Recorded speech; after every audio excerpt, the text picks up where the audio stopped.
Remote Pakistan is a place where few Westerners dare to go.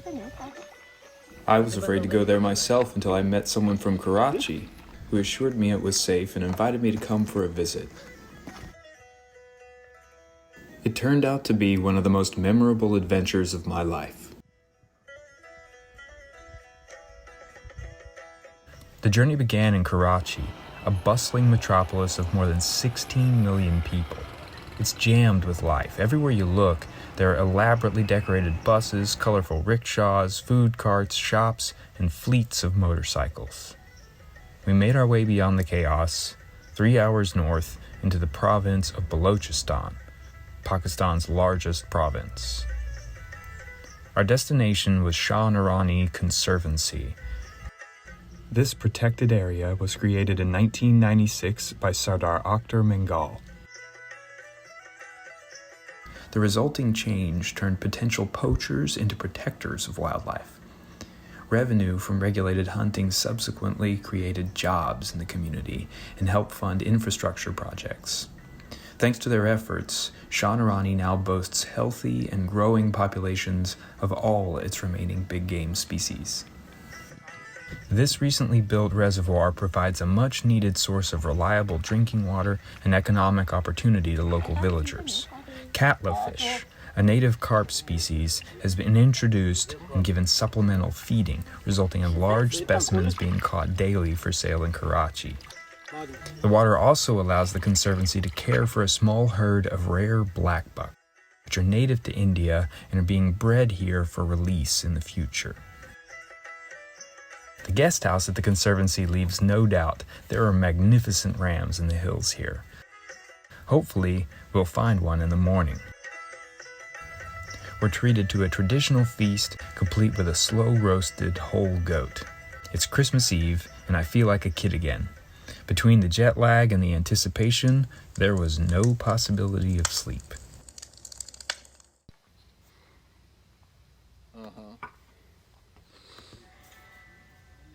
A flat tire allowed me to capture the beauty of the landscape at sunrise.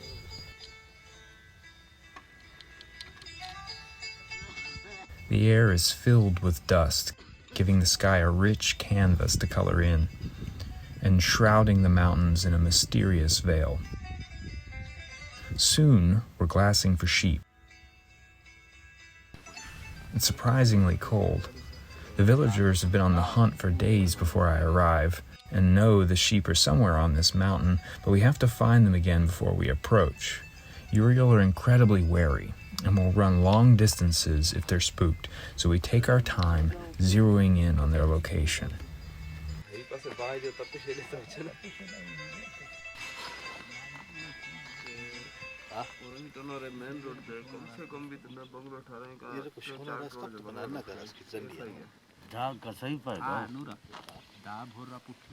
Finally, my guide Nora decides that it's time to go after them. The mountain is bigger than it seemed. Everything about this landscape messes with your sense of size and distance. Nora calls the spotters on our way up to check on the status of the rams.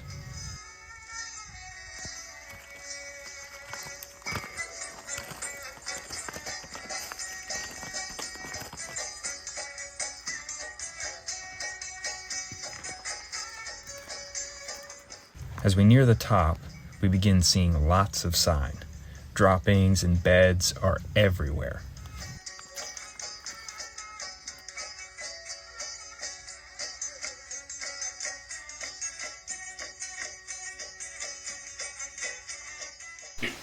We came up over the top of that ridge, and there were two, Marco.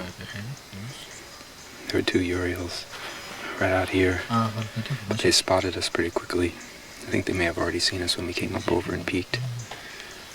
We dropped down into the basin here when they went behind the ridge and tried to get around on them, but pretty soon they came out and they ran up to this far ridge over here and stood and looked back. I had one, broadside, but I don't know, 200 or 300 yards. Don't have a rangefinder, didn't have a solid rest, and also he was skyline, so didn't seem like the right thing to take a shot. So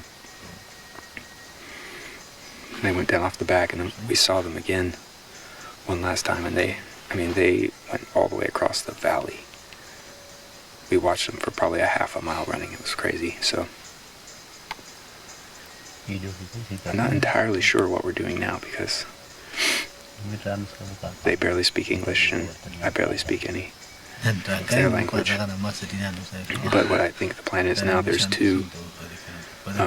a pair of males and females down the mountain from us, and because we have so little time, we're getting aggressive, so they're going to push some deer up. We're sitting up in the shade by kind of a drainage here, and hopefully they come running up and have a shot inside 100 yards.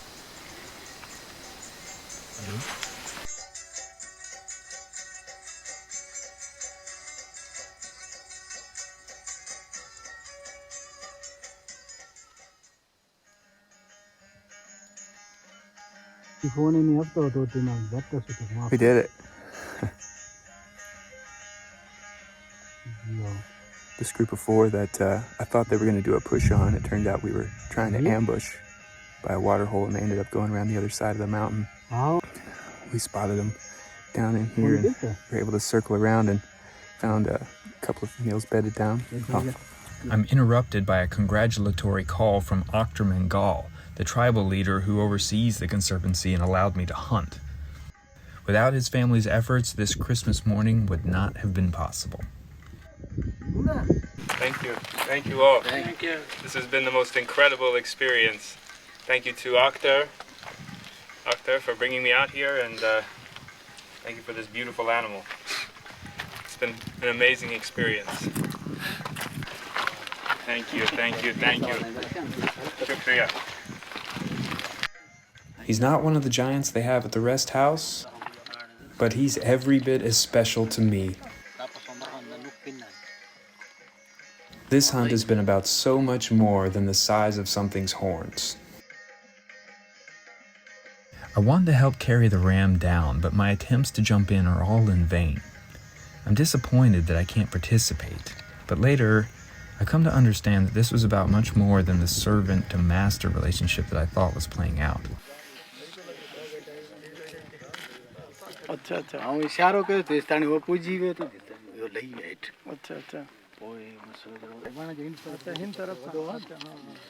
We all sit down for chai over open fires.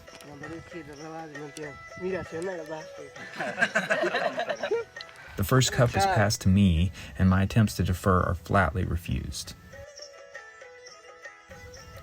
My friend would later explain to me what was going on. In this part of the world, it's believed that guests come from God. Now, the overwhelming generosity that I'd received finally made sense. Experiencing this tradition of caring for guests was moving, but it was also clear from virtually everyone I met during my time in Pakistan that they're aware of the fear most Westerners have about their country and want to do all they can to show we're welcome there. While it's true that there are people in remote areas that we're right to avoid, the vast majority of the population is kind, welcoming, and cares far more about our tourism dollars than who we pray to. I highly recommend traveling here to experience it for yourself. Being here has enriched my life immeasurably. It's hard to put into words. Everything about it is different from any place I've ever been. And getting first-hand contact with a people that I've been taught to fear has renewed my faith in humanity. When you get past the clickbait and sound bites and get in the same room with people, differences dissolve. If you want to visit Pakistan or go hunt at Shauna, Rani, reach out. I'll be happy to show you the way.